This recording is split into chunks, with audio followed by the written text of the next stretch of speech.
পানির অপর নাম জীবন। আর এই পানি যদি সমস্যার কারণ হয়ে দাঁড়ায় তাহলে সমস্যাটা কত জটিল হয়ে যায় একবার ভেবে দেখুন। আসসালামু আলাইকুম, কেমন আছেন সকলে? কি ভাবছেন পানি দিবস বা পানি নিয়ে কিছু বলতে চাইছি? না, পানি দিবস না, আমাদের এলাকাতে পানির সমস্যা খুবই জটিল। এই সময় আমরা টিউবওয়েল থেকে কোনোভাবেই পানি উত্তোলন করতে পারি না। যাদের চাপ মেশিন বা চাপ কল যাকে বলে টিউবওয়েল আছে তারা তো একেবারেই না।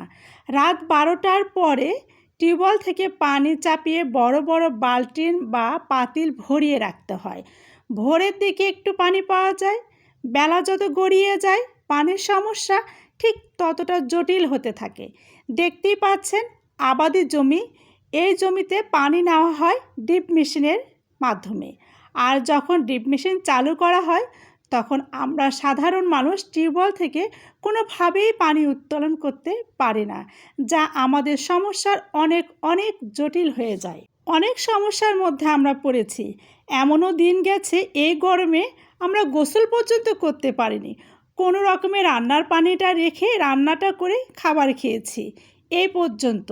এবার আমরা আমাদের বাড়িতে একটা সাবমার্সিবল বসিয়েছি যাতে পানির কষ্ট না হয়।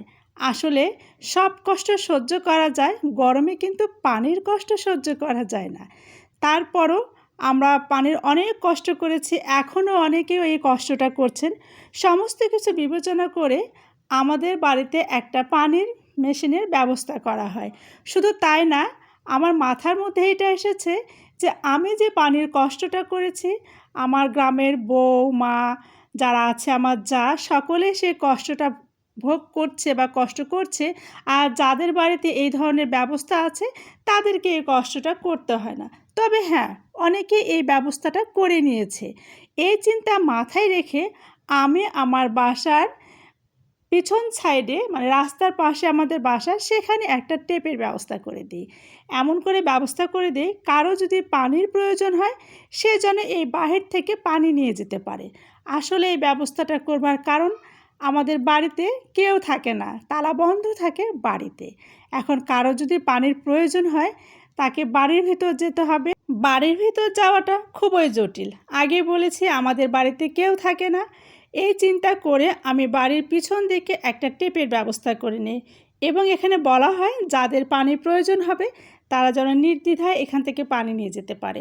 শুধু তারাই না, যেহেতু আমাদের বাড়িটা রাস্তার ধারে থাকার কারণে যখন যার মন চাবে রাস্তায় চলাচল করা মানুষজন এবং যার প্রয়োজন হবে সে নির্দ্বিধায় এখান থেকে পানি নিতে পারবে।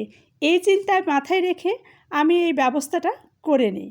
তবে হ্যাঁ, বিষয়টাকে আপনারা কে কীভাবে নেবেন আমি জানি না। ভিডিও করেছি আমার ভালো লাগা থেকে, আপনাদের ভালো লাগলে অবশ্যই জানাবেন। আল্লাহ হাফেজ।